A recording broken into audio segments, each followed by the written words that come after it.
everybody?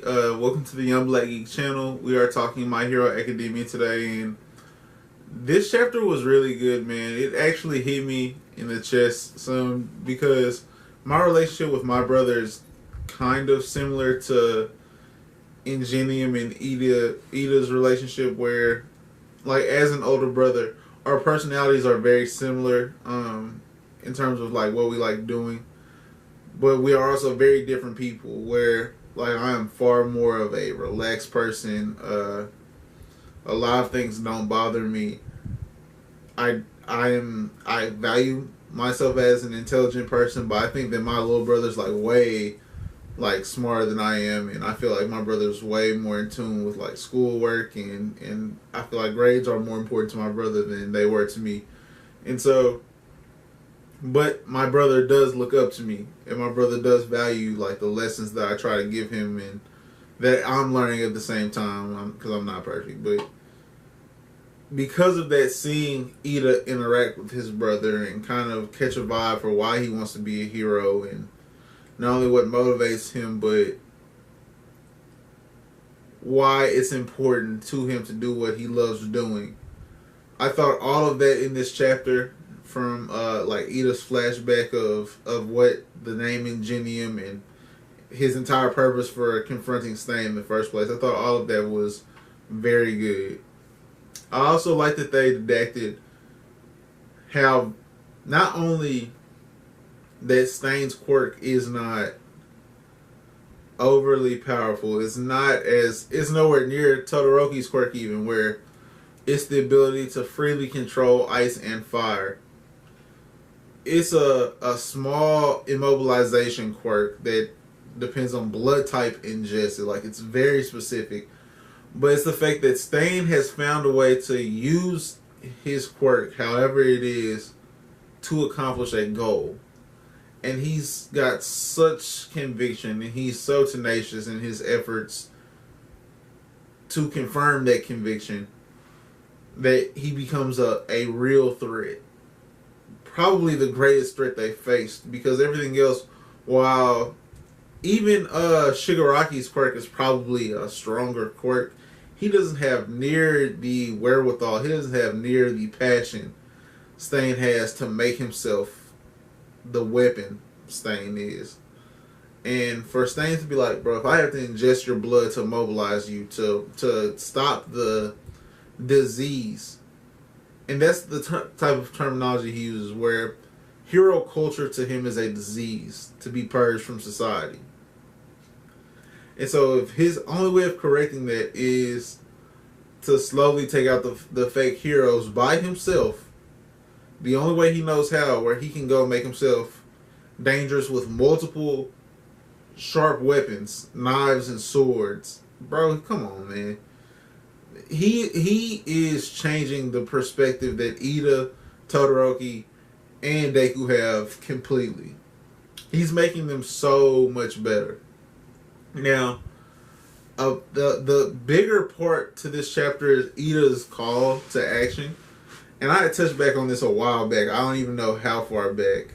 It's been a while. Where a hero's call to action comes. And a hero's call to action usually means that a hero's at a crossroads where he can descend further into a negative path, or he can answer the bell and stand up for what's right. And for Iida, he realizes that his way of being a hero, as far back as the entrance exam into UA, has been flawed. Now, it was flawed where he saw that it was Ochako that needed saving from the 0 Point robot, and he saw how fearlessly Midori was just like, okay, it has to be done, I gotta go do it. And he didn't even think it. His body was just like, save this person. That's it. And Iida told himself then, like, if this was not an exam, if this was real life, like, I would have done that too. From that moment that we've met Iida and saw that from him to right now, that's USJ, that's the sports festival, that's everything in between that, from like all their training sessions. He's had like this I want to be as heroic as they are, but I am not yet. And so I think it was very dope for him to have that moment in this chapter of him saying like, okay, I see that he is right. That I am also a part of this problem that plagues hero culture. And to say that hero culture is not plagued by people in this for the wrong reasons is juvenile. It's childish. It's false. Like that is a problem. And so I'm not gonna say that I'm for Iida, because that's also not true. I still don't necessarily like him, but I can respect what happened for his character in this chapter. I think Todoroki's biggest, I don't want to say flaw yet either. This chapter created a lot of questions, which is why it's such a good chapter, because now it shows growth for a lot of characters, and it shows room for improvement for all these same three characters and Stain as well. And also creates questions for characters that aren't there, that you can connect some of the dots of what he's talking to. Where what is Bakugo's what is his motivation for being a hero? We already know how Stain will feel about Ochako's reason for being a hero being money and the ability to support her family, not being a just cause, and Kirishima feeling like it's the manly thing to do. It's the right thing to do, probably siding with Stain's logic, where now we're connecting things to other characters from Stain's ideology. Even villains that we haven't met yet are going to be affected by Stain's ideology eventually, because you have to feel like his defeat will be publicized. And so people are going to be like, Stain? What was Stain even doing? And one thing, I want to connect this back to church, because I went to church today. Today is Sunday while I'm recording this video. And one thing that my pastor has said is that, in layman's terms, not verbatim, but things out there on the internet, if you're looking for it, you can find it.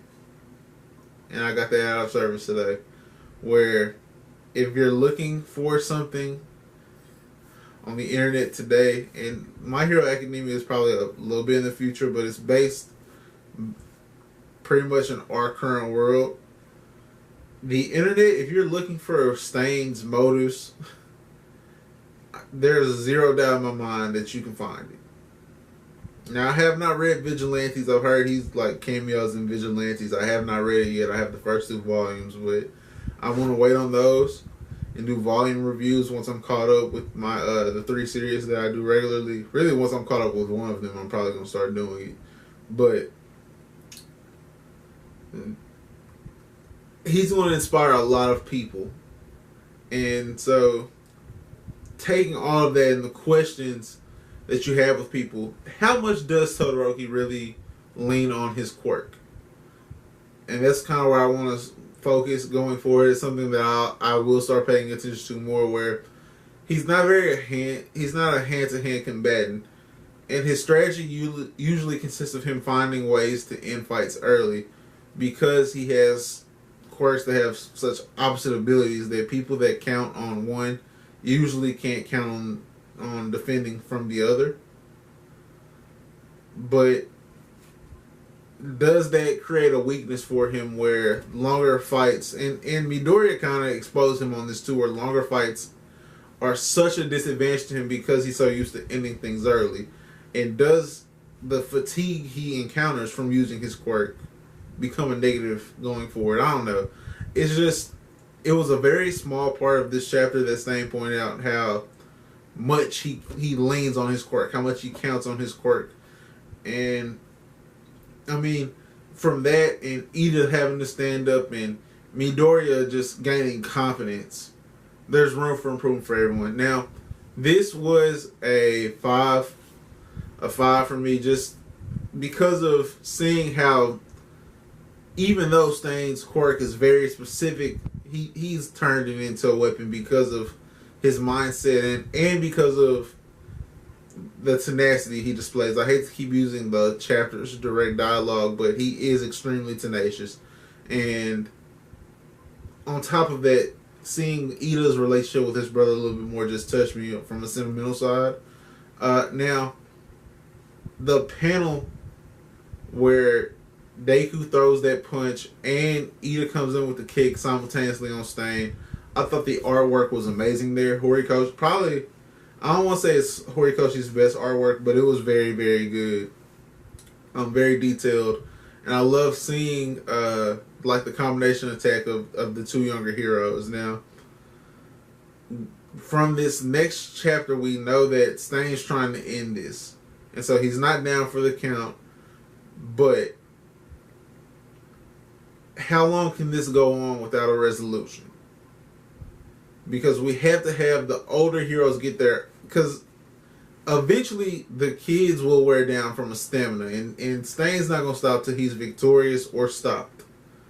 So if the kids are still playing defense going forward, and I hate to, they're the kids. I don't even really hate it. If they're still playing defense, they're going to lose. So this has to end quick. I'm looking forward to that in the next chapter. Now, like this video if you liked it. Because, come on, bro. Y'all see the cut. That's a reason to like this video. Y'all see what Stain's on. That's a reason to like this video. Subscribe to the channel if you're new. Because, once again, bro. I mean, it's plenty of reasons to subscribe. Subscribe to the channel if y'all are new, man. In the comment section below, what is your favorite manga or anime series that's not My Hero Academia? Now, I let everyone know in the Black Clover chapter, I didn't do this for the Promised Neverland, but all week long we're going to have something in the comment section that has nothing to do with the chapter you just heard me review and hopefully have read. Because if you haven't read it, why are you here? You know what? If you haven't read it and you're here, that's cool too. It's your business, not mine.